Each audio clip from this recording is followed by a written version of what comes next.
Hey everyone, welcome back to Absolutely. And Sal, oh my God, they must have listened to us. They must be watching our podcast, because what is the one thing we keep telling them to do with DC Comics? Market them better. Yes! Sal, they have done that. There was a commercial for Dawn of DC that aired during the AEW matches on one of these nights, and there was an actual commercial. Yep. I'm going to play the commercial here in a second, but what do you think about them finally doing it? It's not a good commercial, but it's baby steps. I mean, I think it's fabulous idea, genius suggestion, great placement. AEW, perfect audience to tap into. Yeah, there's potential crossover, but it's not necessarily, it's not 1-to-1, but it's in the same wheelhouse. Makes sense to me. I would greenlight that. I'd be like, let's make it happen. I mean, put a commercial anywhere. Like, but if you're gonna target your ads, this is a good targeted ad. Let's do it. Wait, no sound, right? I don't know. I don't think there was sound on it. I couldn't hear anything. No.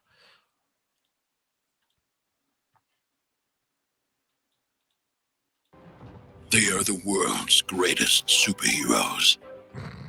Their mission is to protect the world from evil. The DC universe is heading toward the light, but it's always darkest before the dawn. Dawn of DC. A year-long storytelling initiative, new epic series, new creative teams, new battles to fight, forging the future one hero at a time. Now, I have a lot to say about this. Okay, it's Yeah. not a great commercial to begin with, but I do like the fact that, one, they're using comic book art. Yes. The fact that they're using comic book art is telling you you're getting a comic. We didn't just cast people to be Superman or Batman in here. We didn't flow a cape over the screen. This is a comic book. Now, I don't like what I don't like about it is the clip art flying at the screen, but another pro for it is Batman, Wonder Woman. Superman, Batman, Wonder Woman, right? We get their art. Cool. But then we start showing the DC's bigger than those three. Yes. And that I want to applaud them for, because this isn't just a commercial for Batman. The Green Lanterns start with Joe Mulligan? Mulligan. Right. It was in the future, not in the timeline, and then they just said, no, that didn't happen there. It's in normal timeline. Uh-huh. Yeah, that's right. Because Far Sector was supposed to not be in proper time, and now it just is. I didn't even know. I was just like, all right, Far Sector, cool. Looks great. Far Sector was a great book, but it was supposed to be like, is it far in the future? Is it another reality? We don't know, because she's so disconnected. Yeah. And then, like, she just showed up on Oa. Like, Right. I've been out there the whole time. Yeah. So, but they started with her. We then get, I think that's Hal? That's Hal. Hal, and then John. Yeah. And then John. Yep. But then they Aquaman. come over they show Aquaman. The DC But they universe. show Jackson. Yep. Still not too obscure. Jackson's kind of known, to an extent if you're a DC fan. Sure. But I like Wallace and Wally. Yeah. So we get other characters that you would not expect. And then this is where they really start reaching this part. So, no, seriously though, because we got Green Arrow and Dinah. Cool. Yeah. That's pretty recognizable. Yep. But The Titans. Donna, well, yeah, the Titans. Yeah, okay. I was gonna say Donna, and then but it's the Titans. Yeah. Power Girl, like, Right. talk about a reach. We don't even know who she is, and they made sure that this image brought you right to some of her most recognizable assets. Okay, you can't even give me crap for that. It Look works. at the image. Yeah. Right. No, I mean, well, that's her costume, right? I mean, Yeah. like, that's what she looks like. But then we go to Hawkman, Hawkwoman. Basically, anyone who has ever showed up in anything is getting popped up in here. Totally. So they can be like, if you happen to watch that obscure Hawkman stuff in Legends of Tomorrow, here's the comic. Or if you saw Black Adam. Black Adam, yep. Or if you liked the Justice League cartoon. That's right. That's right. These are your characters. Yeah. More Batman, but then we Yep. also get Batgirl. Sure. This is really obscure, because even though Natasha's in the Superman show, she ain't wearing that. No. It's like, well, that's good, because it's like you make the audience go, what was that? Also, for the record, I love that design. I have loved it ever since It's they came dope. up with it. Yeah. No, that's dope. John and his terrible popped collar look. I hate this outfit. I think it's the Mhm. worst outfit they could have ever given John. Fair enough. Nubia? I was gonna say it's Nubia, right? Yeah. Yeah. I didn't read the like one comic they put her in. Me Yeah. neither. Well, and to answer our question of where's Hey, Yara look. Flor, Yara there. Flor is in that commercial for a millisecond. Yeah. Forging Well, the then she's future. here with all the other characters. Like Right, these are all but they the put her in pictures here. used. So here's Yes. everyone in one big fell swoop. Uh-huh. But the point I'm getting at here is they're taking the time to show you that the DC universe is big, sprawling, tons of people. We're not just getting Batman, Superman, and Wonder Woman. I think Right. put her way over here. Like, why wouldn't she be? Why would whatever? Because Shazam had a movie coming out when they made this trailer. Because he's like right in the middle there, like he matters. Because Yeah. he doesn't. Well, they thought he might with that sequel. I They thought wrong, but it still happened. do like in here. It's like, and Batgirl's like, and me too.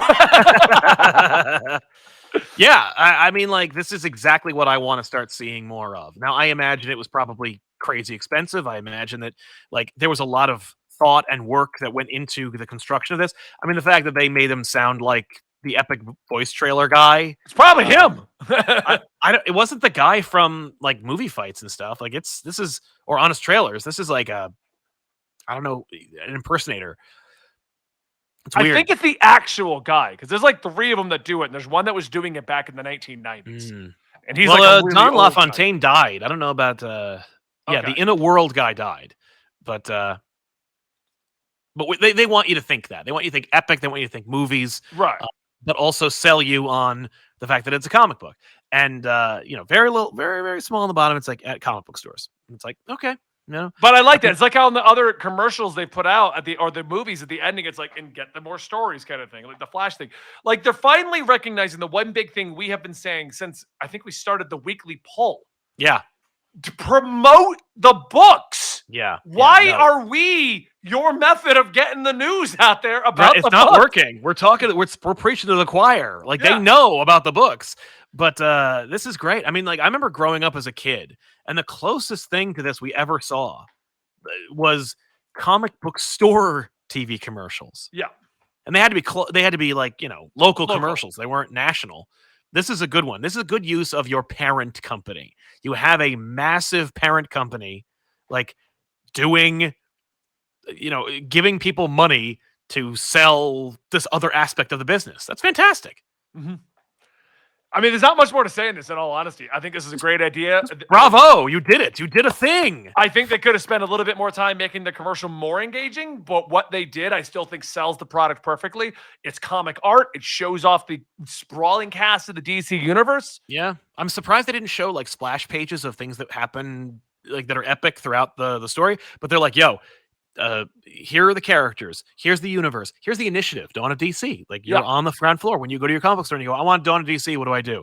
They'll be like, here's your books if they're worth a damn. I And think if the whole comic book point was store- to get you to go to the store to look at the books. That's they Yes. try to get you to go to the store. Good. The only thing they need to do now is spread out where these books are being sold, and I think we could start to see a final resurgence. Like I'm not against the local comic book store. I love my No. local comic book stores, but I do think we need more reach because that's Yes. how manga is taking over the bookstore because the other ones aren't there. Yeah. Manga can easily win the bookstore fight when they're the only thing in the store. Yeah. Well, and especially because the graphic novel section, like the Western comic book section of your local bookstore, So disorganized. it's disorganized. It's like there's no rhyme or reason to it. There's no like delineation of what's where. The only thing they do is they're like, here's DC, here's Marvel, here's the rest. Like we otherwise. I remember there's one store we have called Books A Million. It's in my mall. And for a while, they sold individual issues, but they sold them like they were very special Books A Million themed and tailored individual issues. They didn't do like monthlies. It was just kind of like, here's some random issues throughout. There was no cohesion. And it wasn't like if you wanted to just go to one store to buy your books on a regular basis, the bookstore was not it. Yeah. So, yeah.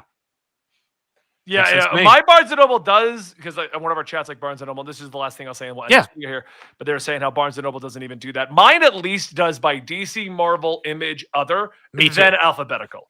Hell, my Barnes & Noble has sections that are curated by people who work there. So they're like, Daniel says this is an amazing like series. They'll be like end caps that show you like stories that they recommend. I'm like, Right. that's awesome. Keep Well, doing that. the people at my Barnes & Noble obviously like manga more because they have that for manga. Oh, see, that's interesting.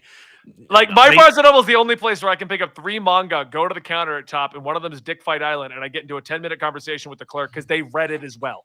Like, that does not happen at my Barnes & Noble. So, anyway, guys, thank you for watching today's episode. Wasn't too much. I just wanted to say Sal and I won. I know it probably had nothing to do with this, but I'm going to assume somebody is watching our show, and thank you for taking our advice after 9-something years of podcasting. They're like, thanks, we lost $20,000.